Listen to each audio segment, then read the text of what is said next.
Hello everyone, welcome back. Welcome to Season 6. Good to be back in the commentary box. It's me, Ben Sapsford, and you join us at a good time.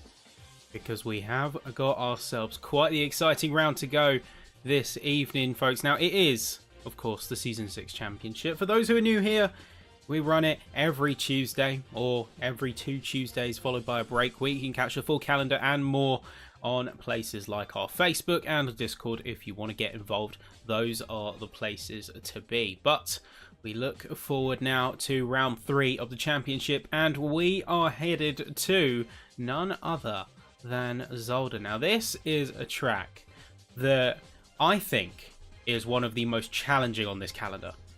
It's a very unique circuit.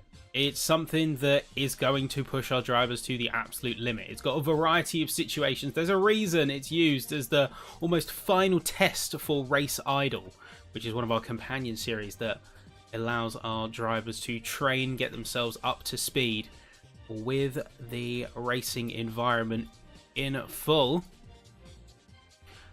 But let us know in the chat if you're someone who's racing or someone who's new here. Love to have you all. We are just jumping into free practice now. We will get a chance to check out some of our drivers in action. We'll see what they can do tonight. As I say, Zolder is one of those tracks. Now, of course, you can see the layout there, and it is quite the interesting conundrum of a circuit. Take a look. So we've got the beautiful fly-by lap, of course, courtesy of the staff team. So people like Colin, Craig, they are the people, they are the magic behind this kind of event. This is what really allows us to put the racing on, and this is something that I'm super grateful for. But we'll see what these drivers can do. It's a 4-kilometer circuit, and it is one that puts our drivers to the limit. Taking us through then the classes. First off, you've got Maximilian Grosquez, the number 134 car. That is the car to watch because they have been on a near undefeated run. 37 points, although with a 5-point penalty, that is going to be put them equal with Peter Wolfslener in the McLaren 720S, with Jimmy Engdahl just 2 points behind. You can see the rest of the drivers of our gold, aka pro class, denoted by the white driver numbers. You'll see them out on track. Moving over next, it's going to be our silver class runners. In the lead, it's going to be Tony McKibben in the Porsche 992, followed by league owner and racer extraordinaire in the trusty Iron Brew McLaren 720S. It's going to be him, followed by Robert Homer, also in the Porsche. Of note to say, Adam Rios could have been on second place running, but unfortunately, and with him in the new Mustang, he hasn't really been able to leverage it, because for 34 points he could have been on had it not been for an 8-point penalty. So he in fact could have been equal to Tony McKibben on points, only dropping a second on countback terms. And then you have the Bentley starting to get a little bit more picks this season. Seems to be quite a rocket ship of a car once you lock it in with the right conditions. Now, moving on to, last but definitely not least, we have the bronze tier donated by the red drivers numbers.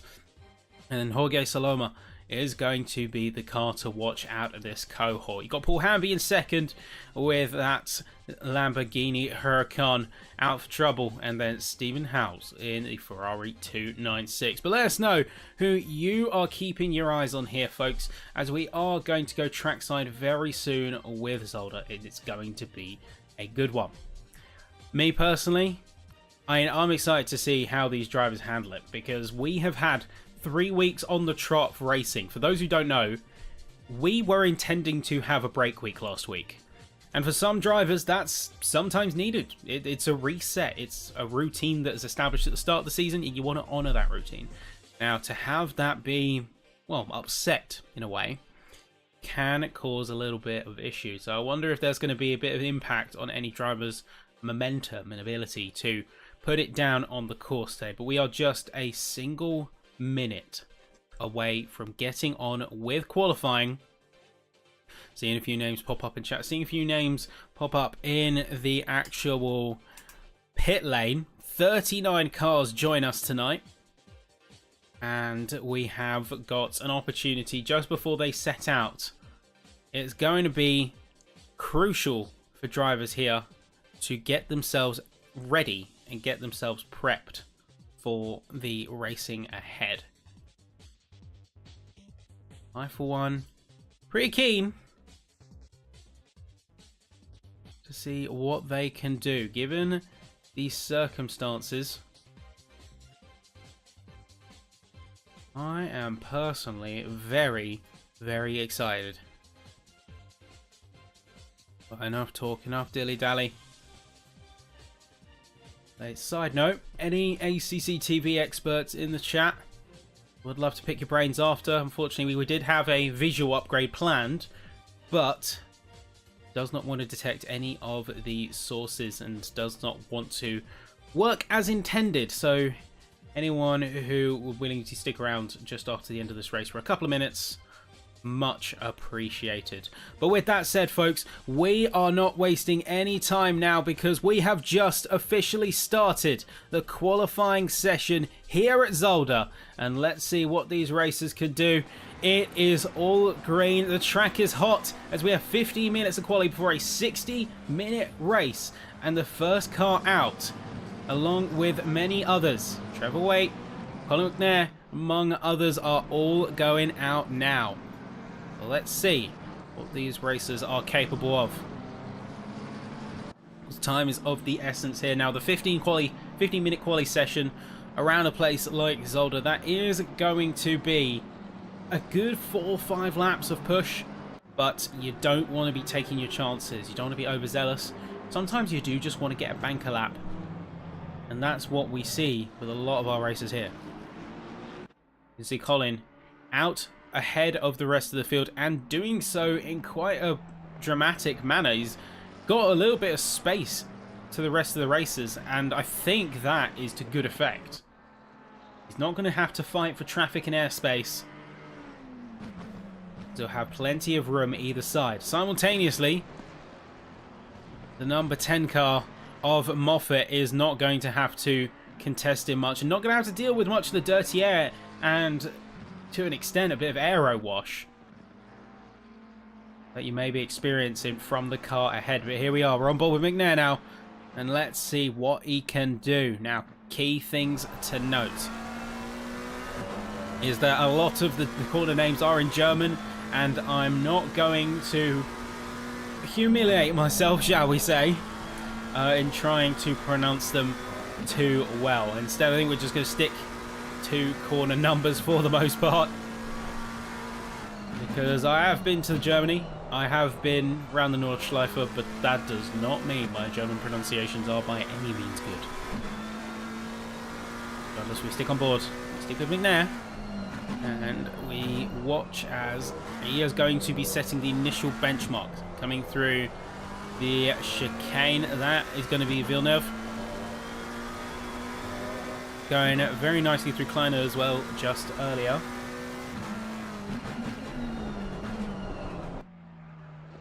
You see a couple of other cars coming behind. That's the Moffat and the number 10. There's Howes just behind, I think. As we see the TV cam jumping across. Let's see, as the timing board is about to light up as if it was December. Iron Brew McLaren comes across. The initial benchmark, 29.355. Let's see who can jump across and make it even better. Moffat making it at 29.3. McNair is going to be dropped down to third as Marsh is going to come through. Engdahl is going to come through. Wilson is going to be a second behind with a 29. Engdahl, in fact, crossing into the hallowed 28 barrier. We're going to see the leader of the bronze class next, Jorge Salomo. It's going to come across the line as more racers are going to be making it through. Hellstrom, fourth position. Wolfslener in second. Lindblom making it a 28.4 best. Saloma just being pipped by Howes in the number 969 car. That is going to be a little bit of a challenge that you may have to face later. But Paul Hamby, big winner out of all that. He's jumped all the way to now P6 as more cars are going to be coming through.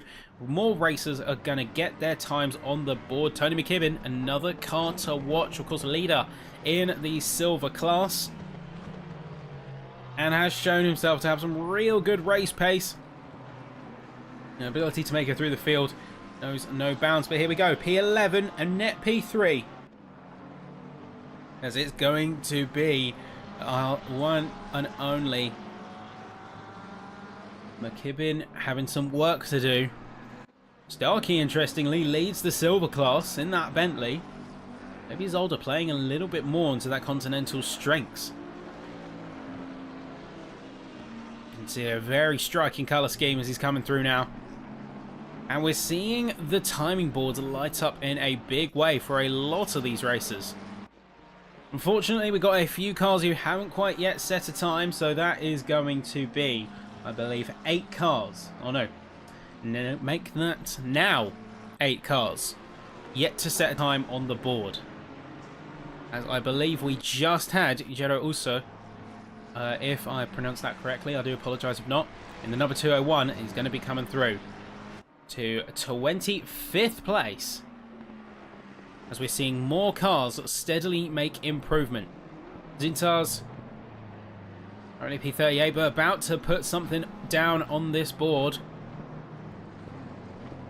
Where is he going to land? Where's he going to end up? Is it going to be a time to register? Yes, it is. Quite the time, in fact. That is going to be P10.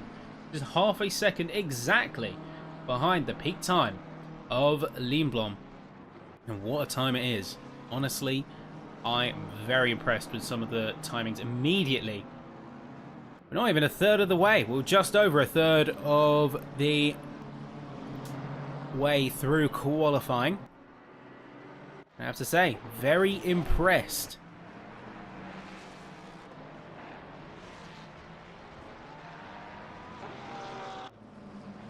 Here we are, Marsh.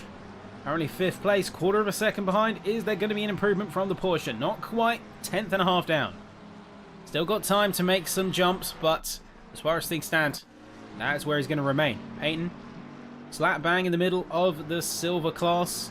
Unfortunately, he's going to extend the track and he's going to return to the pit lane. Wilson is going to be doing the same, returning to the pit lane after a failed attempt and just peeling off to the inside of the course. Meanwhile, Alex North, driver that we have seen really put up a good fight up with the rest of them, down in P37. Here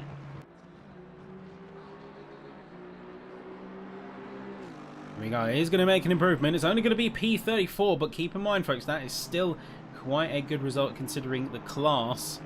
He is going to be ahead of a few of his primary competitors, and that is the more important thing.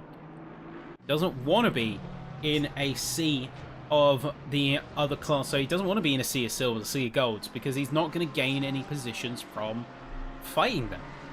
See Neil Mellon making a big jump, P40 to P30, immediately going to be dethroned, as he's going to be pushed down a peg by, I believe, Aldhouse just came through, but slightly before him. That was Mark Hughes or Sean O'Neill. I say tough to tell because the timing board is just jumping around so quickly with so many cars on this course.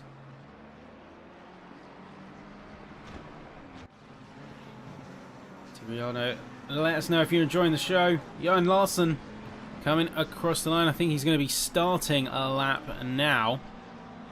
Let's see what timing he can muster. Just 7 minutes to go. We crossed the halfway mark in quali now. And the important thing on these drivers' minds is not necessarily how hard they can fight and jump up positions, but how well they'll be able to keep them come the race.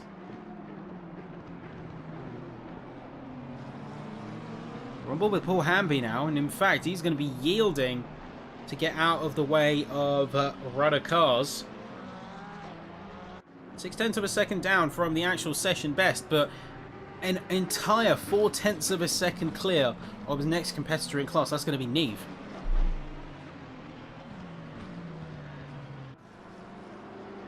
Derek is certainly going to have his work cut out for him if he wants any chance at making a good run out of it. Robert Homer, meanwhile, very pink.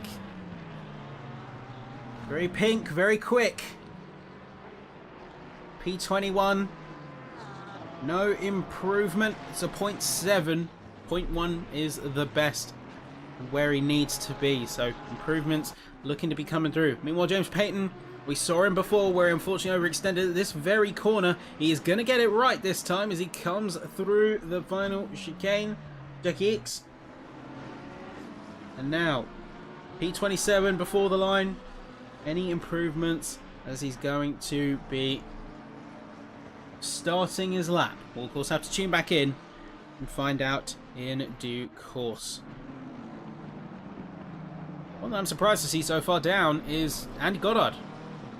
This is a driver that, honestly, I would expect to be nearer the sharper end. He certainly proved that in previous races and in seasons past, he has got the pace and the wherewithal to make the moves work. And I think that's where he's going to see majority of his strength, is in that race situation. But for now, qualifying, sitting down in P34, and not going to be an improvement on this next run either. So, not sure what's going on there, but we'll have to wait and see, because we are going to see, no doubt, a lot of last minute jumps.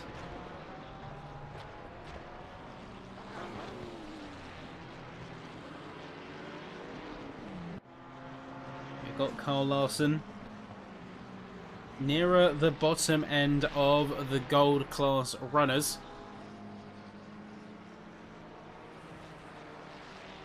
Still pushing hard and fighting the good fight. So keep in mind, we've got 4 minutes 30 left to go in this quali session, folks, and that is going to be about 2 good runs, because you're not quite going to make it over to the last run on the finish line. Certainly not in a position where you're going to be at optimal pace. So I'd say 2 prime runs here. 2 main chances left before we have the 60-minute race, and that is where the paradigm completely changes. Drivers should be fairly locked in and comfortable with their setups by this point. We shouldn't see any major drama on that department. What we will see is the strategy really come into its own, because the mandatory pit stop does force some shake-ups. And on Zolder, of all places, it is especially important given the positioning of the pit lane. And we'll talk about that more up to this session is over. Seen a glimpse of the pit entry and a part of the pit exit, but yet to see truly how that affects the race. Wilson being demoted down to P18. Is he going to get an improvement on this lap to counteract that? Let's see what he can do. Coming across the line, unfortunately, no improvement from him there. So that is going to be a run to forget. Meanwhile, at the front of the grid, we've got Peter Wolfslener, and we have Lindblom with a 1:27.990. Absolutely ridiculous pace coming out from the sharp end of the field. But Justin Carla in the silver is not making that an easy task for him to maintain. Half a second down, but still half a tenth clear of Zintas Rates in 3rd place. Let's see what this McLaren can do. Was adorning the Wolfpack insignia and the livery family that we've seen dominate up and down the grid. Curiously enough, the lack of our current Gold Championship leader is seeing a little bit of a power vacuum, which many drivers are very much rushing to fill. 28.067 coming out from Wolfslener. That is going to put him affirmatively in P2. Is there going to be any challenge from the rest of this field? Lindblom is in the pits, so I'm unsure whether he's going to go for a second run. I think he's committed to that top spot, and he doesn't feel the need to push himself further. Mitchell, who is on a bit of an improvement, but is also trapped between 2 other cars. Don't know if he's going to be able to get the improvements he seeks with the traffic that's currently surrounding him. A little bit of a shaky exit.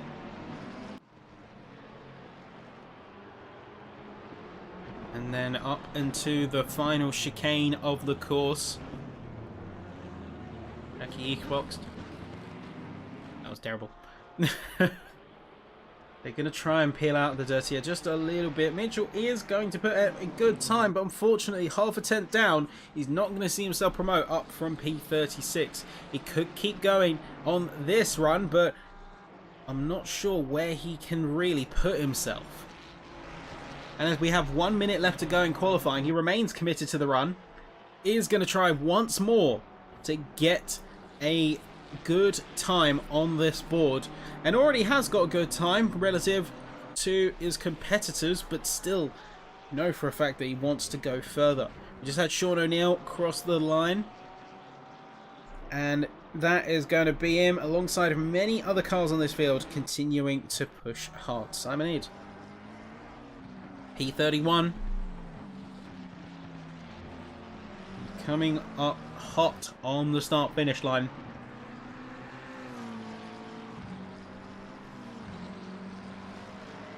It's the kind of time he's going to be able to push. Let's see, 15 seconds remain. After that, no more new runs can be started. You have to finish the one you're on.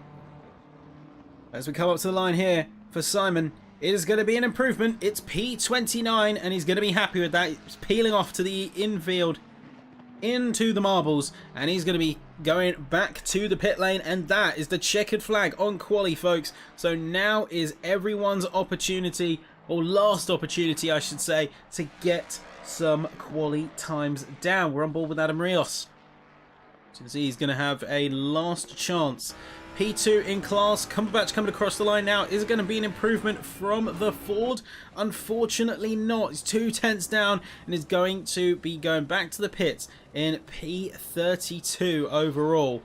Let's see what this field is going to bring. The last dying moments of the session here. Elstrom, going to be another car to watch. It was P6 in class. Coming up to the line now. Final chicane looking fairly good. Is it going to be a market improvement, however? Across the line, goes as tight in as he can, and it is going to be an improvement. He's going to leapfrog Larson by just 1/100th of a second. Very impressive run there from the Wolfpack driver. Rios, meanwhile, we're just going to jump back to him as he's coming across through the final chicane now. He just wants to make up a single 1/10 of a second, and he could get lead in class here. That is going to be a big gain for him in terms of rank rights and the points. But there you go, folks. That is session done. Unfortunately, Rios is not going to be walking away with that improvement. But as far as session goes, we have Lindblom taking the pole position with a 127.990. Following that, you have Wolfslener and Zintars Ritz in the relatively strong BMW on this circuit. P4 overall and P3 in class. P1 for Silver is going to go to Cutler. It was the riveted, almost Sharknose Spitfire style Vantage, looking very sharp. Very scary.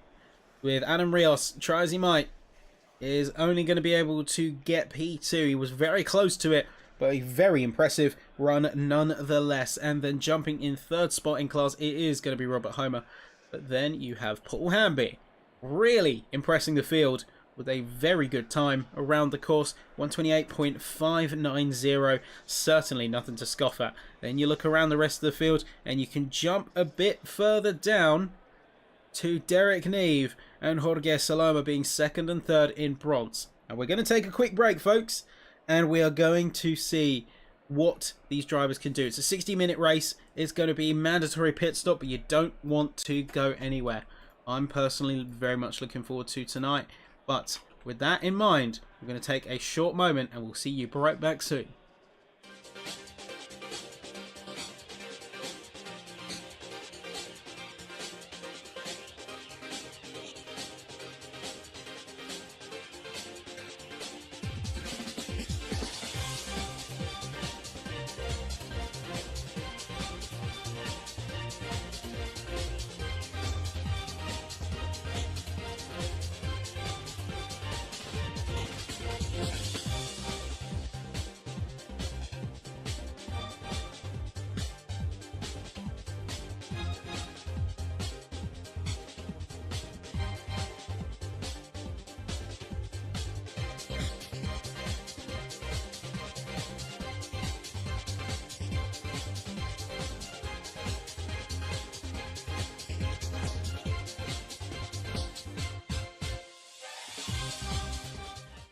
And we are back, folks. Welcome one and all.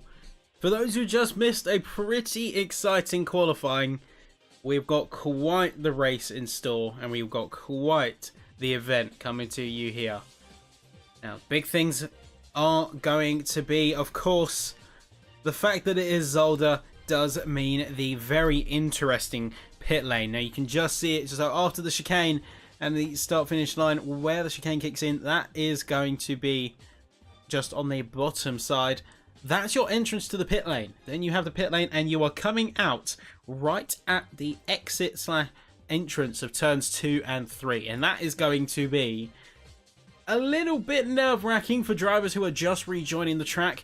You can sometimes see a little bit of drama there, but drivers in this league, as we have seen, they do respect the space, they do have good sportsmanship, and anything that does come of it is quickly added to the Race Apologies channel. But that is going to be your track of choice. And we have now the 60-minute race in full course with a mandatory fuel stop, and tyres are optional. But I think we might see quite a lot of drivers take them. We are just about to get going here, folks. And you can see if we jump across here, this is going to be the scene set for tonight's racing.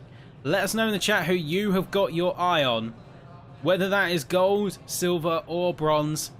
Let us know who you're rooting for, who will want to be watching here in the audience and here in the commentary box. Let's jump trackside as we are about to get underway with the formation lap, and we're going to see what these races can truly do.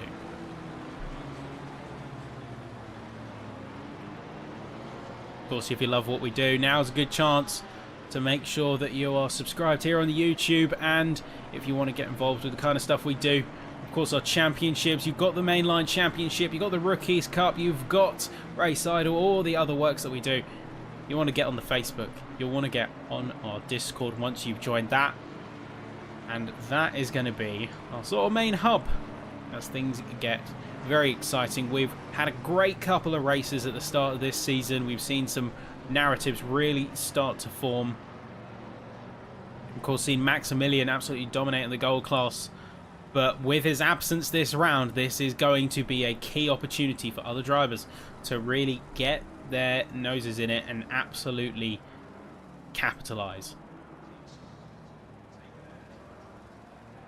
But here we go. You can see everyone jumping out there and trying to get a little bit of heat in the tyres.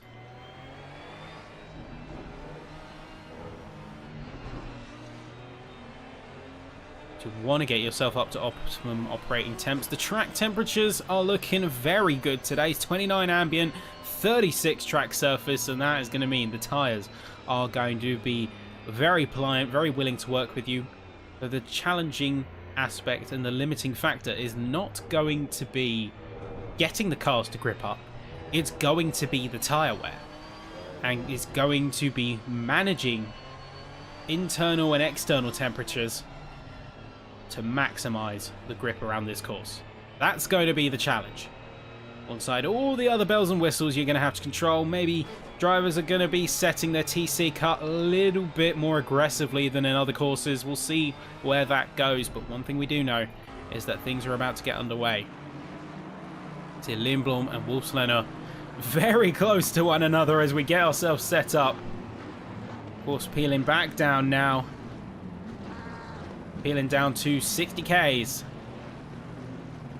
as everyone is given a chance to get back to the queue.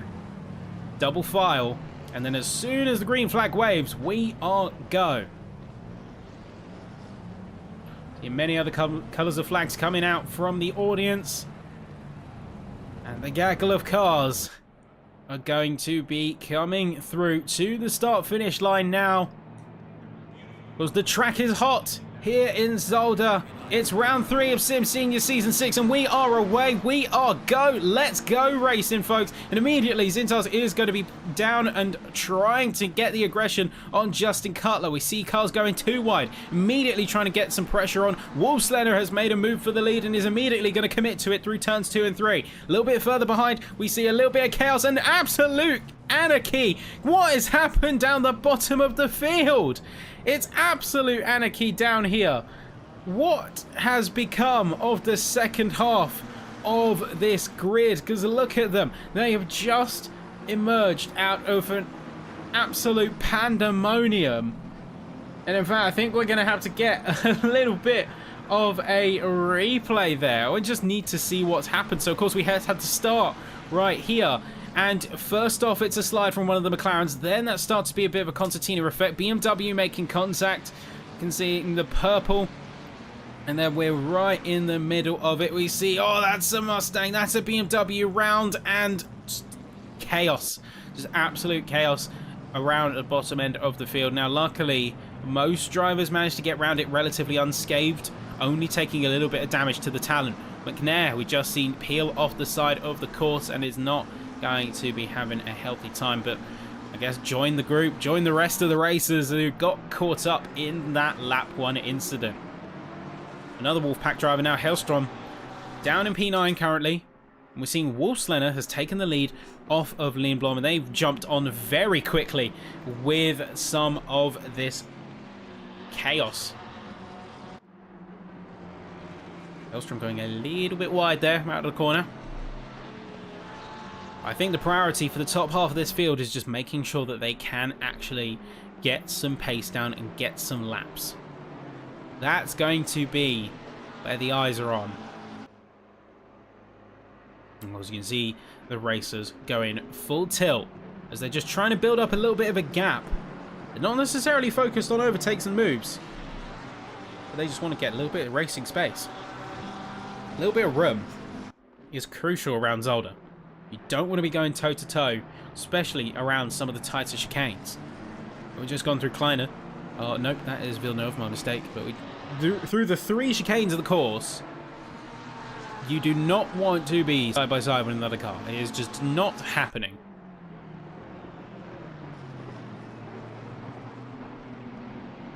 We all see Homer having to go for a little bit of a defensive run on Hellstrom. And you can see he's just trying his best to get some kind of room. You got Marsh just up ahead, also in the 992 GT3. Marsh is his benchmark, of course, a class up on him. He is going to be where he keeps his eyes. Meanwhile, Oldhouse looking a little bit further down. Howes is putting on significant pressure. Of course, he wants to catch up and he wants to get putting on to Derek Neve. So Howes needs to get past the silver class driver if he wants to make an impact on his own points. And that is one of the big things that drivers have to contest with in multi-class racing like this. You don't want to be stuck behind another car in another class. You can fight them all you want, but all you're doing is losing time. You're not going to get any additional points for passing someone who's in a different group.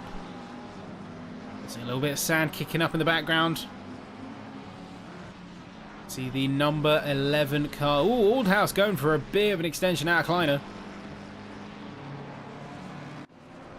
I just got informed that the number 11 car, Neil Mellon, has served a drive-through penalty they picked up at the start of the race due to what kicked off.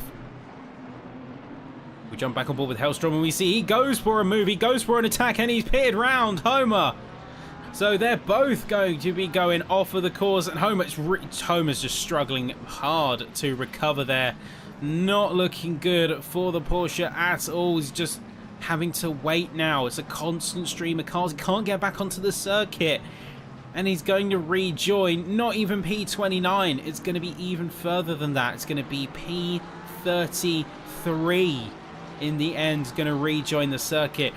Brutal from him there. Well, the Apologies channel is going to be lighting up. And lighting up pretty brightly at that. I'm not sure where we've seen Hellstrom. Hellstrom has dropped down even further, curiously, in all of that, despite getting away earlier. Maybe they had a mistake slightly earlier on.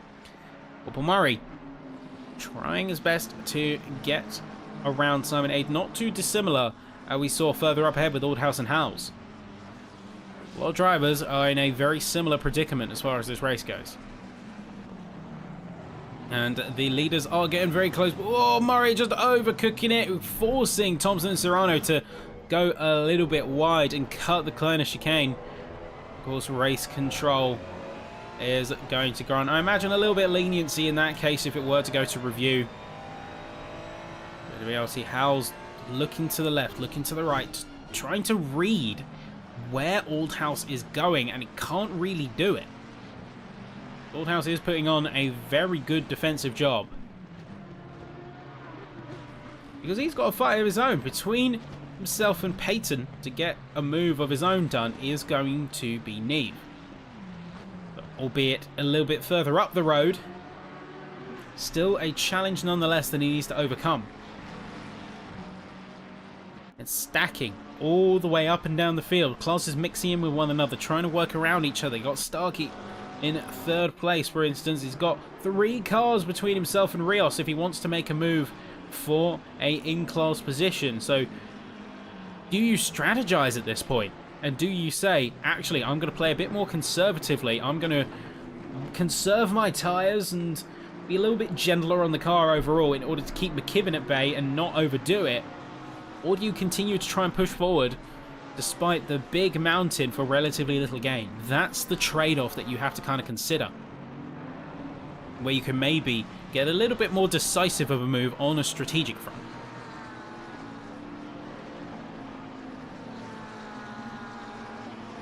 Regardless, it is going to be a strategic toss-up, and one that all drivers are going to have to deal with, especially once we get to around the 40-minute mark, because that's the threshold where a lot of competitors start to weigh up whether going in for the fuel, going in for potentially tyres, is viable.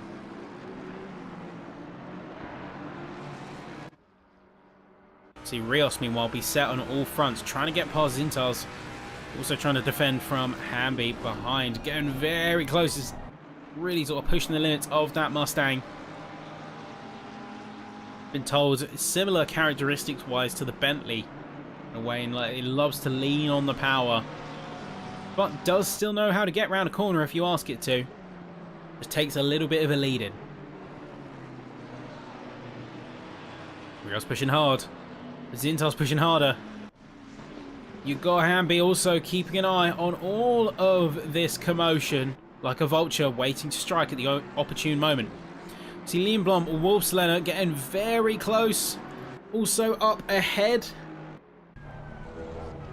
See, super close, and the proximity between the two cannot be understated. These two have ran for about 3 laps of this 5 so far, within 2/10 of each other. And they are well and truly pushing each other to the physical limit. Neither driver is willing to yield and do anything other than their absolute best here, and that is what we call pure racing. No decisive moves being done yet, but they're keeping each other on edge and putting the pressure down. Zintal's feeling much of the same. The Rios sniffing around for a position behind.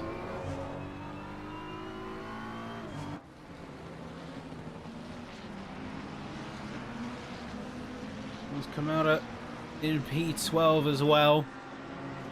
They've got a little bit of their own fight on their hands, but it's a race against the clock. You can see McKibben about a second clear.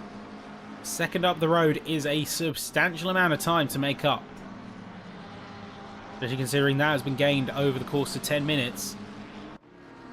It'll be hard to pull back once drivers are now in their flow, in their momentum.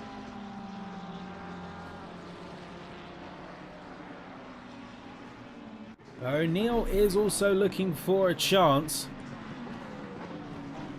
The camera could get a very good shot at some championship points here. Remember, currently sat on 6 points, and just a couple of decisive moves here could leapfrog them 3 to 4 places.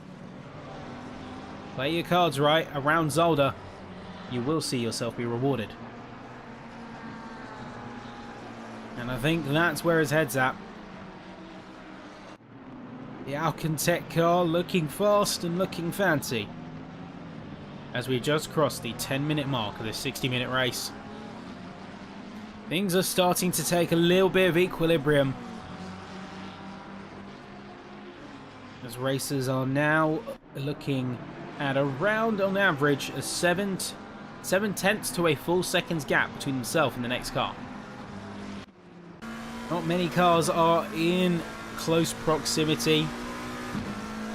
And you can see from the perspective of O'Neill, that is Kimura getting away a little bit. And compression of the grid order has started to dissipate. Sean O'Neill also having a little bit of a fight of his own because he's having to play defensive. Larson is hot on his heels.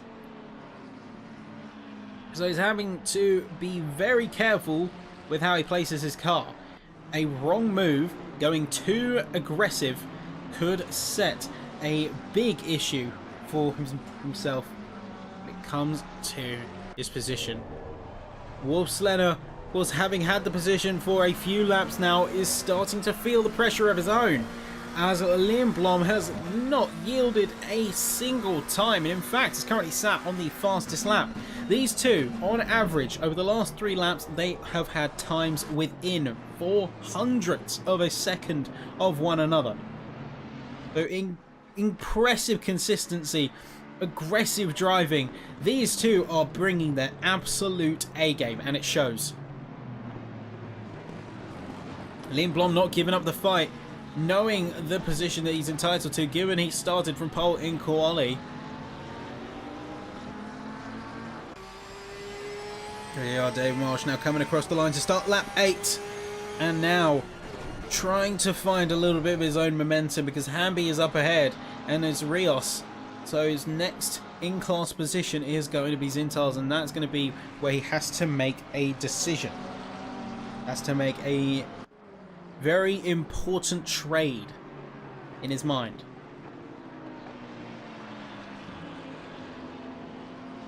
Cannot sit idly by and allow any positions to be lost.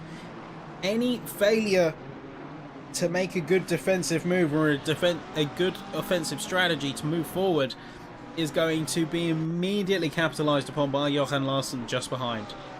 Number 8 for 8 car.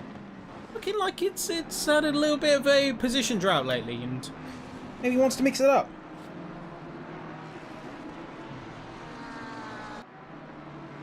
But not too dissimilar to Camaro. Points hang in the balance here, and with Larson currently on 15, technically 25, but a 10 points penalty has knocked him back down a peg to around the midpoint of the championship. If not for Marsh being there, these two could swap positions. It's in a little bit of a dust kick up through the final chicane. Few cars are eyeing up a couple of moves. Starkey, you can see just in the background, he is going to go for it. He is going to make it round Johan Larsson. Is he going to be able to commit fully to it though? No, Larsson's going to get the switch back on him. Is going to get the pace. Starkey remains on the inside line. Is going to yield and is not going to try and challenge that all the way through turn 2 and turn 3. I think he just wanted to play it a little bit safe. Stephen Howes taking a little bit of a wobble and is going to be... Oh no, that's not Howes. That's Aldhouse who's taking the wobble there. But Howes just had one of his own. So Aldhouse has dropped down and has now laid clear the path for him to challenge Neve. See the timer board update in just a second. Oh no, that in fact is Neve dropping down to P80. It was Neve with the wobble. So now Howes is currently sat second in class. But with Paul Hamby so far ahead, is it worth a continuous push? That's of course the grappling decision he's having to face. Meanwhile, Dave Cumberbatch, it's another driver running the Mustang, which has seen a little bit of performance maturity finally. As we are seeing a yellow flag come out, that's Paul Murray. I'm not sure what's gone on there, but let's take a little bit of a helicam because we did have a confirmed incident from the number 201 car. Well, a slightly different incident, but we'll come back to review.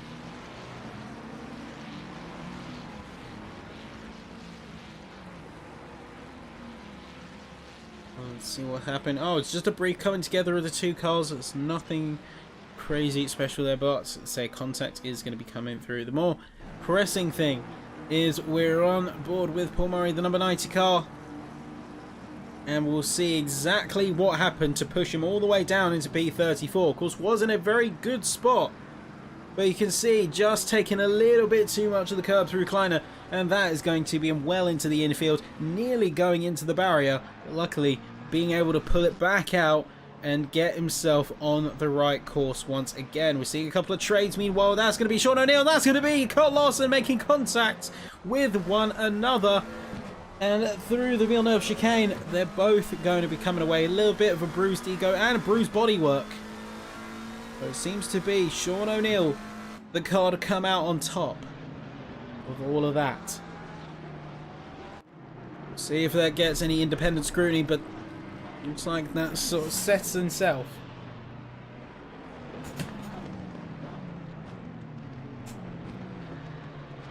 Because we're waiting now. And oh, what's happened to Wolfslander? We've seen him just drop down to PA out of nowhere. Let's see what happened there. So, of course, making the challenge, making the push, was in a very good position. Was leading the race, and he just overcooks it and has to jump on the brakes. Alert rates both coming in. Curiously, no Lindblom. Lindblom all the way down in P9. So he himself has dropped down the pits, or has dropped down the position order as well.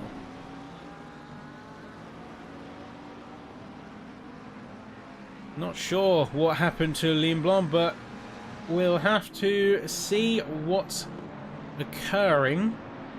We do have a little bit of a rewind. Just coming up to the Kleiner chicane here for the Mustang. Let's see, take the helicam view.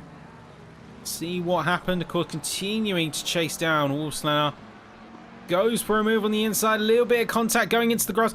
That's where they both dropped it, and it looks like Lindblom took the brunt of that. Wolfslander managed to get out a bit better, but Lindblom, despite now having got PA off of Wolfslander, not sure whether that was a defensive blunder or an offensive one from Wolfslander or Lindblom. Let us know what you think.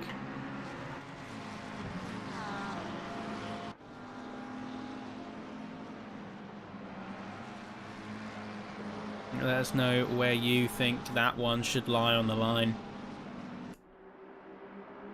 Leaves a little bit of a positional change, and so far Zintas is going to be the car to watch here for the gold class. So that cannot understate how well Cutler is doing, because he's not only leading for silver, he's leading for the entire track. He's leading the entire race here.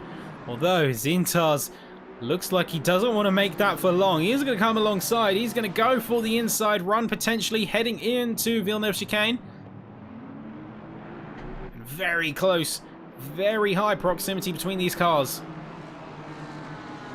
Cutler doing his best to, of course, defend his position, because once Zintas goes in for the shot and takes the first position, that is just going to mean he's immediately on the jump to be able to take... Well, Rios is going to be on the jump, I should say, to take the spot away. See, on board with Hamby now. Of course, the bronze car is very much pushing up as hard as he can. And giving it absolutely everything.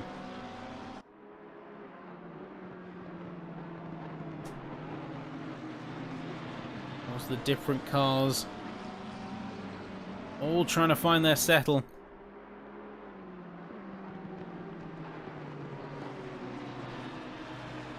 Trying to find a position to settle and bring it in. The Holmberg Murray in the pits here, and in fact we're going to jump with Murray because we're going to see in real time the pit lane and how that can affect racers who are rejoining the course. You can see taking the inside line, being spat out just ahead of turn 2, and we see a little bit of a move just behind. That is going to be Homer taking a bit of a position here.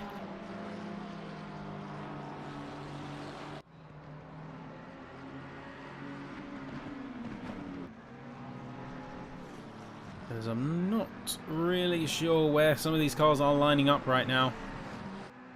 We are down to 39 cars. And that's Dan Moffat, who was challenging their P39. Dead last right now, without a pit stop to his name. Not sure where he's had to take it. I know that we had penalties to maybe clear earlier, and I think that's where it's maybe come into force. Have we lost Paul Murray? Yes, we have lost Paul Murray, folks. Just got the confirm. So we're down to 38 cars now.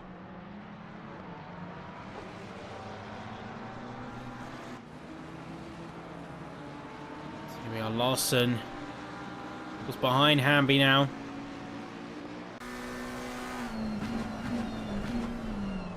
Trying to juggle where he wants to place himself relative to the competition. So he knows Starkey's behind, and that's given a little bit of a buffer to Lindblom and Wolfslander. But he wants to push up and catch Marsh. He knows that Hamby is the only main hurdle standing between him and potentially a P2 in his field. Looking for any chance he can get around that Lamborghini. So as that being said, rather than take the congested route and fight it out on track, he's going to try and win it on strategy by heading into the pits at the 37-minute mark. Now, Adam Rios is going to try and take his opportunity to get it past Zintas as we head into turn 2. He's going to take a little bit more speed and try and go around the outside, but it's just not going to happen. Not the ideal line for him. It is going to take a little bit of a speed hit as Marsh is going to be very close on the back of that Mustang also. Cutler is actually managing to get quite a bit of track space. This is going to be about 2 seconds between himself and Zintas. Impressive run there from the Aston Martin. And a bit of a rough climb of chicane there for the Mustang himself, as now Marsh could be on the attack.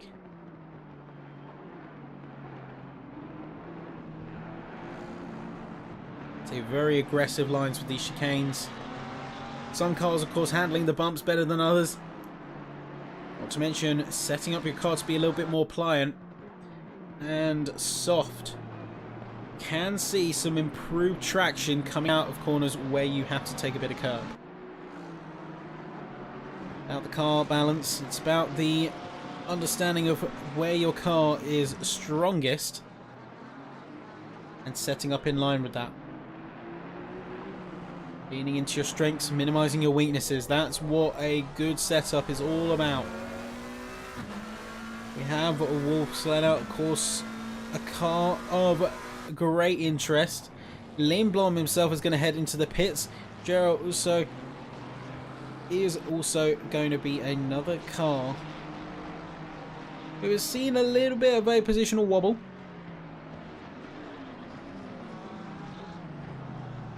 Now it's time to see what these racers can do. And now you can see Hughes is starting to lose a little bit of patience himself. Peek to the right, peek to the left.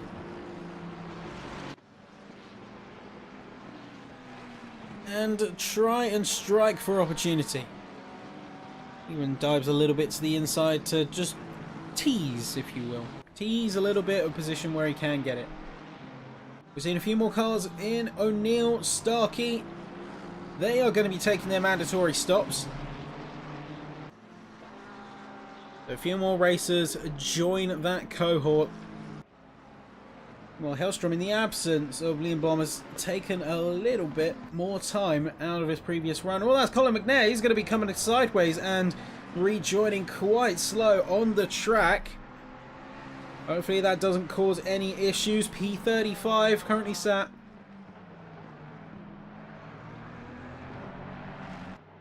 Things started off strong in this session for McNair, so it's a shame to see him so far down. Now it's going to be Goddard being slapped with a drive-through penalty, I assume, for track limits related to the fences. In the game of racing, it's going to be a challenge to keep your car on the track, it seems. Because you're just extending the limits. You are trying to find the limits and what is the acceptable line, because the acceptable line is the fastest that you can go. We see Goddard going to be going in to serve that drive-through. Of course, the stewards are not having any shenanigans. They tolerate a little bit of a extension to a point. But after a while, they decide that enough is enough. As Wolfslander himself heads into the pits, where is he going to be coming out? Relative to Lindblom, that is the question on my mind personally. Wolfslander is going to be coming out so far, P24. Lindblom down in 32nd place. Wolfslander P25. Looks like the number 196 has had quite the position gain. Very much play out in his favour. But I'm also eager and looking up at Cutler in P1. Now, a brilliant job he's done, not only of taking P1, but holding P1. He's got it for quite a number of laps now, and has even extended the gap to 2.5 seconds. Really impressive stuff here from the Aston in silver. Now, the main thing he's going to have to now contest with is going to be the pit window, coming up to the halfway point of the race. And he's going to have to decide who is going to be hitting when. Now, you could go right in the middle of the race. You could play as optimally as you can, fresh set of tyres, run them in as much of a prime as possible, and take a counterbalance with your strategy to suit. We've seen some drivers who are going in earlier. We're seeing Hellstrom, for instance, going in right now.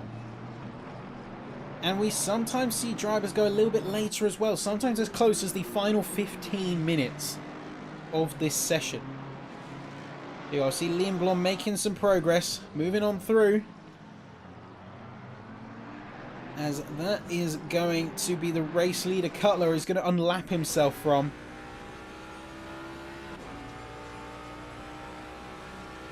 So you're looking back and saying, right, that is where I want to be. That is where I need to be.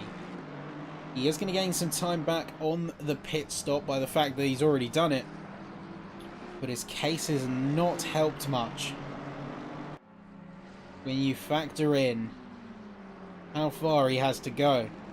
Especially time-wise. You can get some ideas. I mean, look at, for instance, just the cars above him. 2.3 seconds to O'Neill. For instance, 2.3 seconds O'Neill to Goddard, 1.8 seconds from himself to O'Neill, 9.2 from Kimara to Larson. It's going to be a tough time for him if he wants to try and bring that in. Very much a tough time ahead.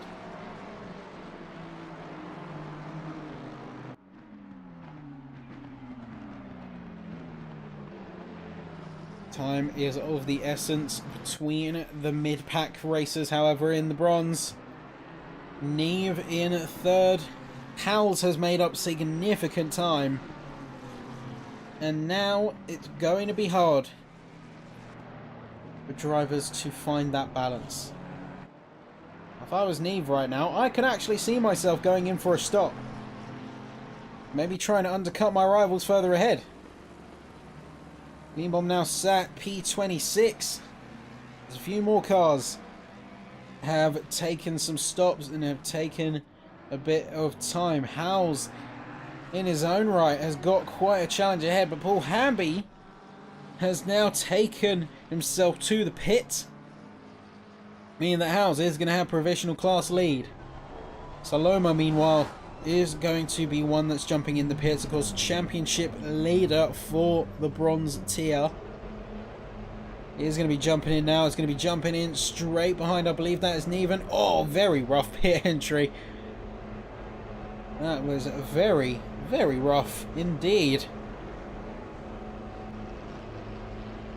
Just wagging himself into the pit lane and taking that mandatory stop. Serrano getting a few position gains from this. Hamby is just going to be leaving the pit very shortly now. New Melon going to be another car who is emerging. Is he going to come out? Not going to come out in any traffic, luckily. You have to be so careful when you are leaving this pit lane here at Zolder. As I think Paul Hamby is about to find out, because he's going to come right into a little bit of a battle. That is Starkey on his outside. Bentley on his flank. And quite the battle that could kick off, but Starkey is going to have the heated tyres. Is going to be more into an optimal operating window. Peyton now heading into the pits himself. That's going to be one of the last 10 drivers heading into the lane. One of the last few who was required to do so, along with Howes and McKibbin alongside Engdahl. Many, many cars are jumping in squarely at the halfway mark. So we're not seeing really any overcuts. It's going to be nothing but under. And while that tends to be the preference and we've seen that round out, we've also seen a few extensions. Let's see what the like of Cumberbatch, Old House rates. Well, let's see what they all do here. Very curious, in particular for Zintas, because we've seen that he knows how to make an alternative strategy work.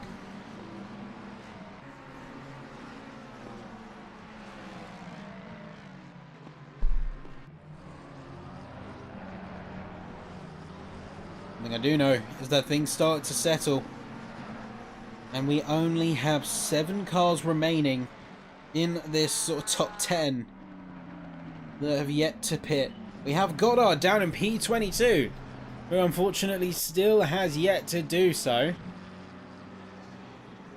because he has of course taken a, I believe it was a drive-through, but nonetheless he is now finally going to be peeling into the lane. And with only 37 cars now on track, a few more racers to jump into. They Cumberbatch, Old House, Serrano, all coming into the lane now. Is that going to be John Mitchell as well? As he is pit bound, and yes it is, number 24 of Mitchell also in the pits. Lawson not content with letting Starkey take the spot so easily. Going to be chasing down the number 1, 2, 3 because he wants to use them a little bit to try and close in with the likes of Wolfslander and Marsh. Remember, that is the competition. In fact, Marsh currently sits atop the timing tables because he's going to have net lead of the Pro/Gold division. Going to be the one to beat.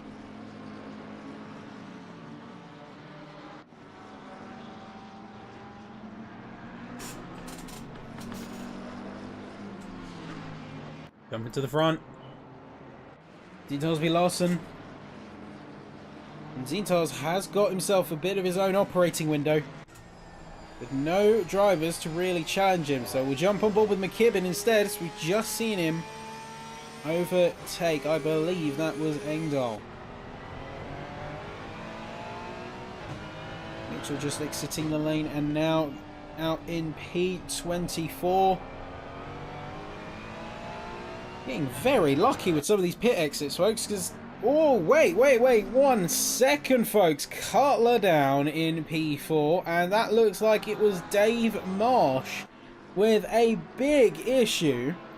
Let's see exactly what happened. So Dave Marsh, looking like he was in very fine form. Going right to the Villeneuve chicane and just, oh, too much curb. All too classic of a maneuver. Too much curb, drops the rear, and then we have ourselves a classic case of roundabout. Round you go. The back is now facing the front, and vice versa. Joe also one of the final cars to jump into the pit lane, and now that just leaves Rhodes and Larson taking a very long initial stint. Pushing hard. Larson, though, is going to be the first to yield. Zintas, in fact, is going to continue yet another run. Yet another go. Eric Neve. Ooh, stop and go 30-second penalty for Goddard.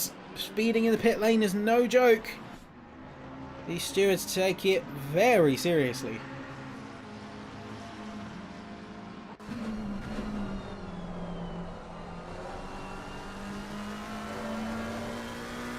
Orange car in 26th currently.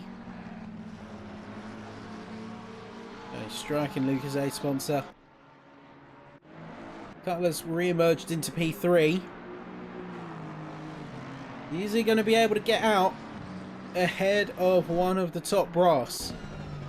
Let's see here. Because, of course, Larson is just going to be finishing up their pit stop. It looks like now, as Larson is just exiting the pits, not going to be enough to run it in time. And now, coming out,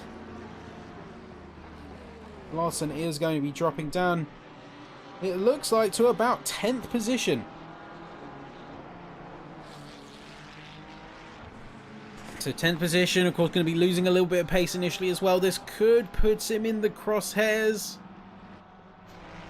Very much in the crosshairs of potentially Engdahl, Lindblom. They're all there. And they're all hungry for a spot. Larson's going to have his work cut out for him very soon if he's not careful. Well, Zintar's entire run there. Oh, Neil Mellon retiring to the pit lane, or resetting to the pit lane. Not fun times. Looks like he's faced a technical issue because he did peel off to the infield. Not a fun time for him here. Yeah, looks like he's going to retire the car. He's not going to be making it to the end. As you can see, there he is. Starkey fending off Larson. Massive gap of 4.3 seconds between himself and Wolfslener. Rios and Cutler could be just out of reach unless he really picks himself up and starts making some speed.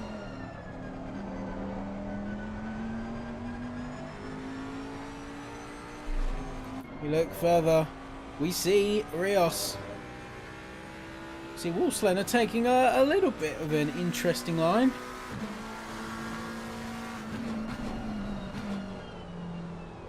All eyes on the cars up ahead. The two silver drivers in net P1 and P2, Cutler and Rios.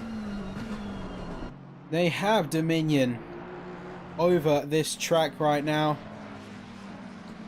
Are we going to see Zintas head into the pits soon? He's gone very deep on this initial stint. We're in the final 20 minutes now, and it's not looking like he's showing any signs of slowing down. Batch going to be usurped by Trevor White. as these silver class runners are going to be trading positions. Is there going to be a counter from the Mustang? Or is the Focus just keeping his nose clean? There you go, timing board now updating to reflect such.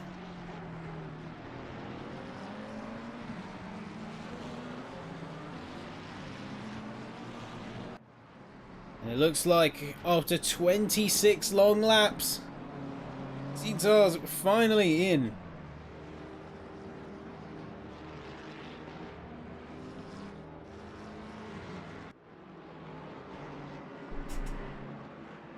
We'll see where he comes out, of course. So he got about a 66-second run to Cutler.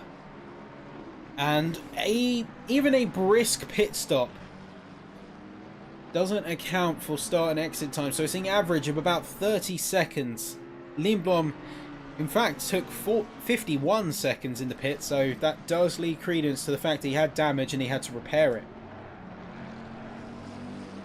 Fix it as quickly as possible. Zolder's taken quite a long time in the pit lane. Is he going to come out ahead of Cutler and Rios? Let's see where those two are. Cutler, the car to beat in terms of pit exit.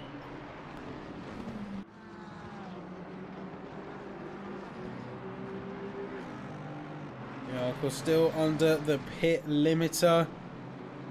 Zolder's going to be just coming out a bit further ahead. Where is he going to be? It is going to be just ahead. And in fact, that is quite a spot to be because he's got Paul Wallace effectively guarding him. And that is quite a handy predicament to find yourself in. Aldhouse, unfortunately, getting a drive-through penalty. So not going to be a happy chappy with that one. Howell's continuing to put pressure on Payton as he sat P2 in the bronze field. Payton taking a little bit of a track extension out of the first corner. Is going to drop significant pace, and that is going to mean Howells is going to be able to get by.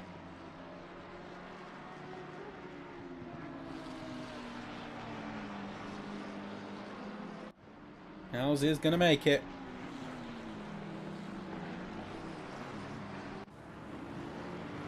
The camera having a little bit of a panic there, but that is Rios holding steadfast and remaining in P3. Although the gap between himself and Cutler has somewhat grown.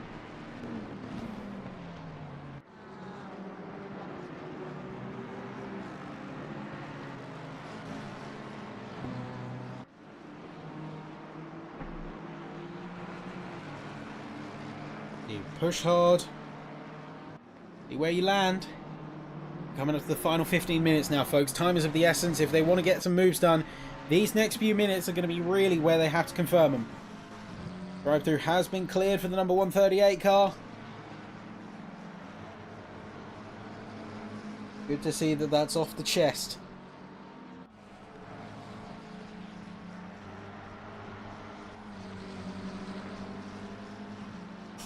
Racers now looking for a chance. As we're seeing quite a substantial gap being pulled out by some of these racers. Rios, though, under massive pressure from Wolfslayer, because Wolfslayer wants to catch up to Zintas. Wants to catch up. Wants to make good on the previous runs that he's had thus far. Not having the easiest time. As you can see, just in the rear view.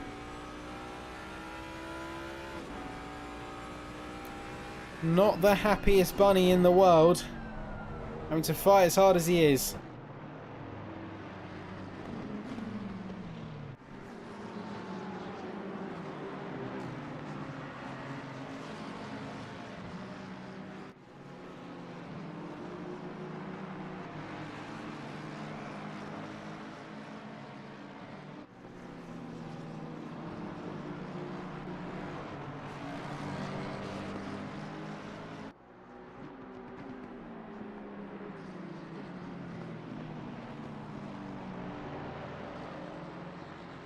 Apologies, a little bit of a technical issue in the background. Microphone should be fixed now, but there we are. Where we see these cars, see them putting on a good show. Hamby, hey, that is going to be Mosh slowing down significantly on the track. What is going on with that number 27 Porsche today? Seems like things have gone from bad to worse. He had an incident earlier, and now he's seemingly dropped pace down that straight out of nowhere. Maybe a little bit of a struggle out of turn 4. We can only speculate.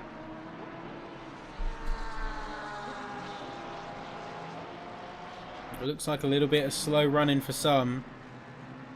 That's going to be Colin down in P31st, getting many yellow flags popping up. Seems to be having a little bit of a car control issue. If we cast our eyes back a little bit further, see just exactly what went down with the Iron Brew car.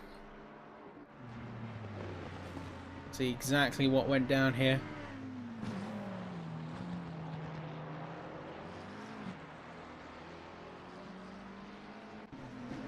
Oh, interesting.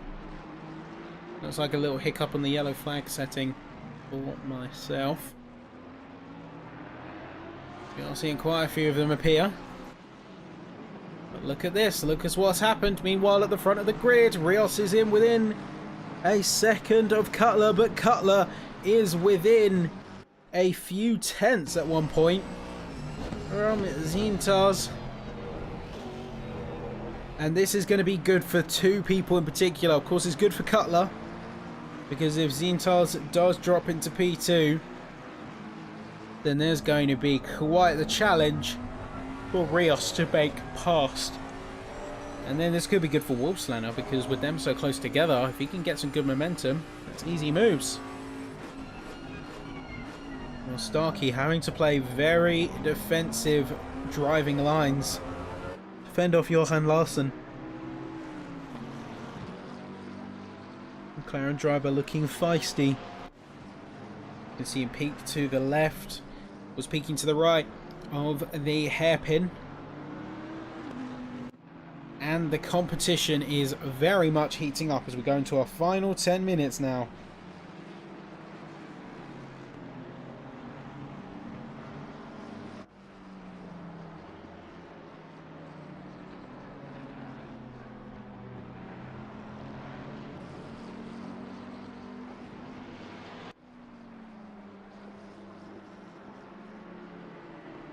Where will these competitors take it to the end? Now we're starting to see some of them drop off a little bit in terms of pace and deltas. But this is to be expected. They've worn down the tyres, and no amount of fuel difference and weight saving from running the lower fuel load is going to compensate for the fact your rubber is shot. That is your only contact with the road. A little bit of a drag race happening between Neve and Thompson. Heading into the first corner, Thompson having to go defensive, take a narrower line through the first corner. Neve is going to remain on the inside. And continuing, they're going to be full commitment, these two. Side by side, almost coming to blows. Very much squeezing right to the ragged edge. Thompson has no choice but to peel off into P24. He's not going to take that line down. That's Robert Homer. Also taking a sniff through Kleiner. Going for the chase. And the thrill of the chase is what's keeping this going. Much positions, little time, jumping further. Rios contests. Cutler very close to that Mustang. And now this is crunch time. Any move that Cutler makes here is going to make or break his winning campaign. This could be championship swinging points on the line here for these two both. They need to get this right. Failure is simply not an option.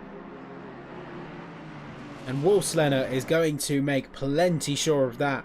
The moment these two step out of line, the McLaren is going to swoop in and he's going to take P3 for him. There's the old adage, if you're not going to take it, I will. That's the stance of Wolfslener right now.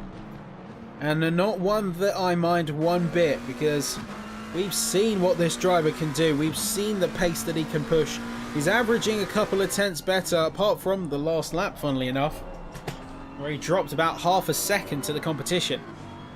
But he's shown that he has got the pace on tap, and he can make it absolutely work. Details, of course, leading the race here. 10 minutes to go. The pressure very much on for the Beamer.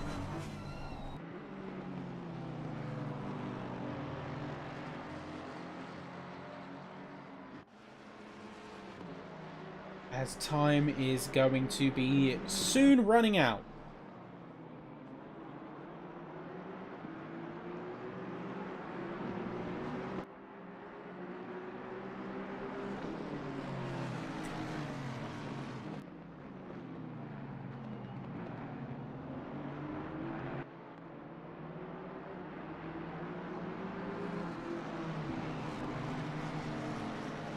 Just watching in awe as that the drivers are trying to predict where these other cars are going to go. Let's jump on board with Rios, for instance. Watch where he places his car relative to his opponents, both from Wolfslener behind and for Cutler ahead. You can see not directly one-to-one centre behind Cutler. Doesn't want to 100% get caught in that dirty air and slipstream. While he will get a little bit of a boost from the wake, now is going to be a balance of keeping the car cool, getting the brakes temperatures under control, and still remaining in competitive proximity.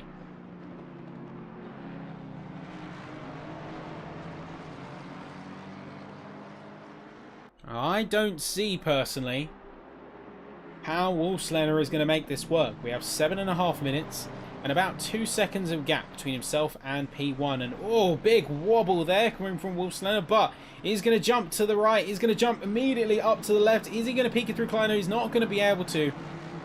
Rios is not going to leave that one to chance. He's even going to jump across the curbs quite a bit in order to prevent a meaningful attack. Larson has finally got it round Starkey after many laps of trying just in the background as well. So he's going to be walking away with the P5. Starkey, of course, not taking any hit position-wise. Still P3 in class. That could maybe go some lengths to explaining why he's not going so hard on the defensive like we're seeing up at the front.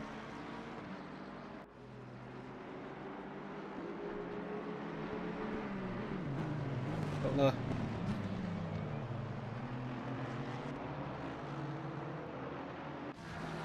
Doing very well thus far. Oh, Hamby. We see that is a car off at the side. Not sure which one that is.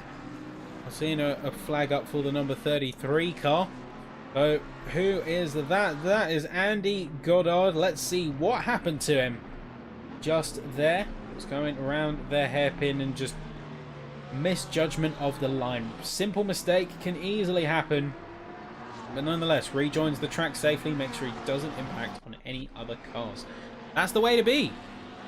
If you're going to get into an incident like that, you make sure you are not in a dangerous position. You rejoin the track in a smooth and predictable manner.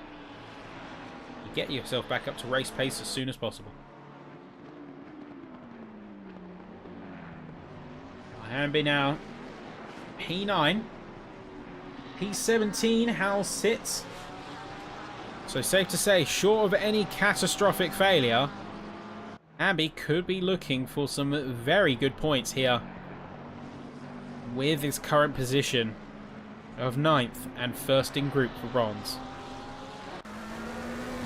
Wolfslener get a little bit impatient here. He's been stuck behind that Mustang for several laps now and has time and time again got very close to taking a shot at the podium. It just hasn't happened. It's just not meant to be, at least not yet.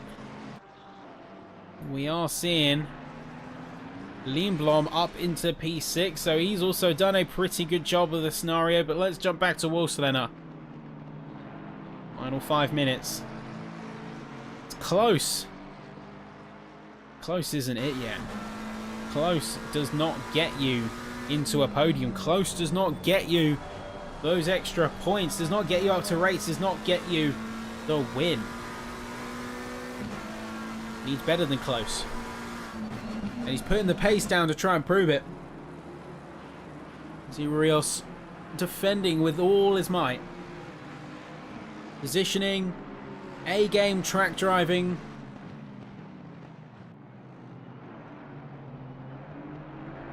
And the net gap between P4 and P1 has reduced to about 1.5 seconds, down from 2. Wolfslener with a little bit of a mistake out of the chicane there. He's going to see a bit of a drop-off. Rios could even see about securing himself, independent of Wolfslener's actions, he could see about securing himself the win for silver. He's very close, and he does have the means to do it. The last couple of laps now beginning. 3 minutes 30 on the clock.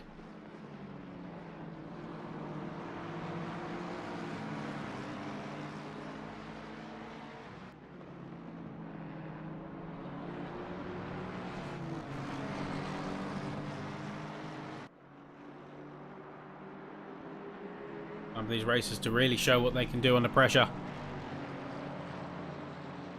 I worry if Wolfslener's going to be able to make it work. It doesn't change how much he's going for it. Going for it, he shall. Rios goes defensive. Wolfslener remains committed. Not going to be able, though, to do it as the peel out from Rios effectively denied any emotion that McLaren could have taken into the corner alongside. Zolder's going up very close to the back of the Mustang. Hamby also having a little bit of a fight of his own. Engdahl getting extremely antsy.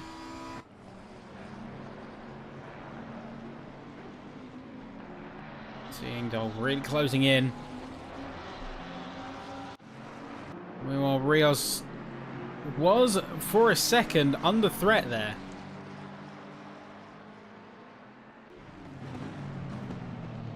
And he's going to be under a massive, an immense amount of pressure as we have just started the penultimate laps here, folks.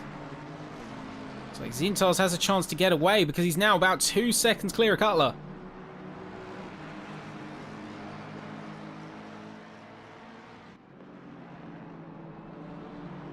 I think by all accounts, Wolfslener's opening is about to hit the close. Best he can do is remain firm in P4. I think that's what he's decided.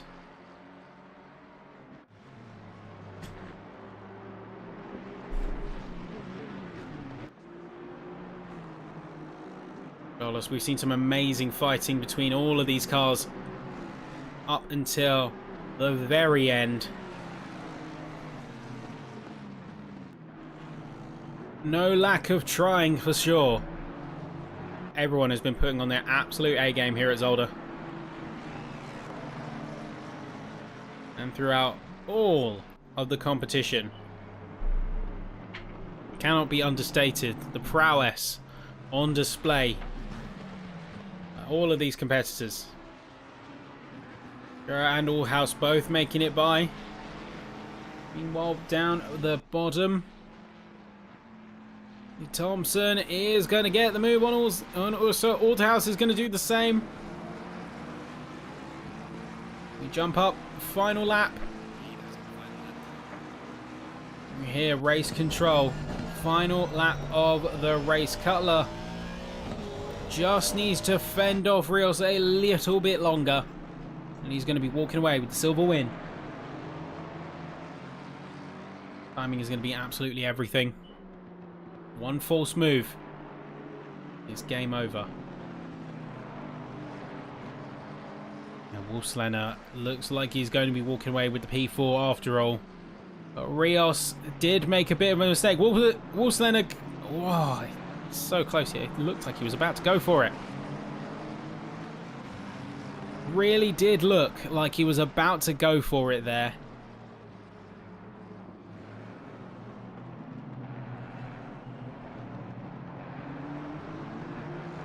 Nonetheless,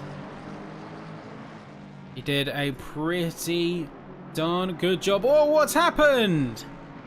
In the dying moments, all of a sudden, Rios is down in P4. Wolfslander P3. Cutler is completely jumped clear. Looks like we had a big incident. That has left some drivers very unhappy. But here we go. Final corner now. We'll have to catch that on the replay. There you go, Zintar's race. Congratulations, you have won the third round of SimSeniors Racing Championship Season 6. Here at Zolder with Cutler coming in at the winner of silver. I'm sorry, I just need to catch. I need to see exactly what happened there. I couldn't catch it. Seen Sean O'Neill limping to the end. Has he run out of fuel? No, has he run out of fuel? The final stretch. Limping the car home. You can do it, O'Neill. You're so close. So close. Rough times for him there. There you go. Paul Hamby is going to win for the bronze, and that is unfortunate there. But no, look who it is. It's Jorge Saloma. He's going to push. He's going to push Sean across the line. He's going to just give him the nudge that he needs to make it across the line. What a champ. What an absolute champ. Now that's the move of the people's champion right there. Wow, I did not expect that. But brilliant stuff, great sportsmanship being shown there. What a run it was. And that is where we wrap things for tonight, folks. So you have been an amazing audience. And of course, looking around this field, we have some big winners and some racers who are going to be holding their heads high here in tonight's running. We have, of course, Zintar's winning for gold, Cutler winning for silver, and Hamby winning for bronze. But no, where are you, Saloma? Where are you? You get a special award, special commendation today for that. Just top class, great sport behaviour. You may have sacrificed yourself some positions and some points, but if it didn't make the people smile, I don't know what does. I honestly don't know what does. So, that has been tonight's running, folks. You've all been amazing as an audience. You've all been amazing as drivers. So give yourself a pat on the back. And that is where we are going to wrap for tonight. Now, next round. Let's talk next round, folks, because we're heading to Mount Panorama. And it's not something you necessarily want to miss. So my advice to you all is keep an eye on those calendars. We're going to be here same time next week. And we are going to be back for the 4th round. And it is going to be our last round as well before we have our first break week of the season too. So you do not want to miss round 4. It's going to be pretty important to the rest of the championship. I have been Ben Sapsford, aka Sapatron, and I will see you there. But for now, good night everyone. Been amazing.